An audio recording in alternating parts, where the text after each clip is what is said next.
Nagsanay ang mga volunteer ng isang rescue group bilang paghahanda sa mga kalamidad tulad ng baha at landslide na kadalasang nararanasan tuwing tag-ulan, lalo na ngayong pasukan. Narito ang report ni Chino Gaston.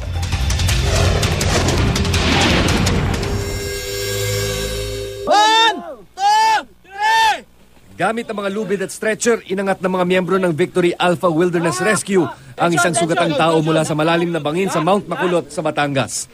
Matapos lapatan ng Pangunang Lunas, binitbit ang casualty pababa ng matarik at masukal na bundok.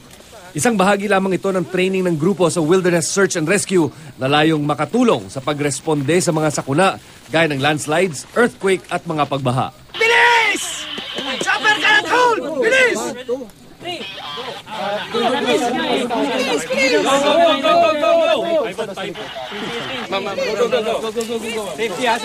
Paliwanag ng course director ng grupo, libreng ibinigay ang training sa mga mountaineers at iba pang medical personnel para suportahan ng gobyerno tuwing may kalamidad.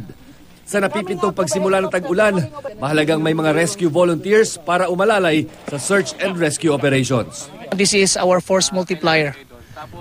Our country is in the disaster and accident corridor. Ang ating mga responders are always outnumbered in terms of warm bodies and logistics. So we will have to train everyone.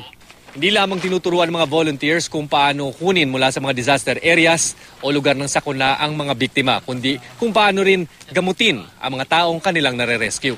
Nagsanay din ang grupo sa pagsagip ng mga tao sa gitna ng matitinding pagbaha gaya ng nangyari sa bagyong Ondoy at Habagat. The one thing that keeps it appealing for me kasi is it's the ability to help people in need. It's more concrete talaga. If you need to rescue someone, it's there. Hindi naman pwedeng maging rescuer ka kung ayaw mo eh.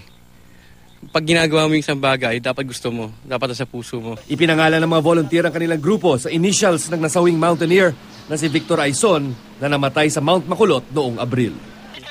Para sa Unang Balita, Chino Gaston reporting.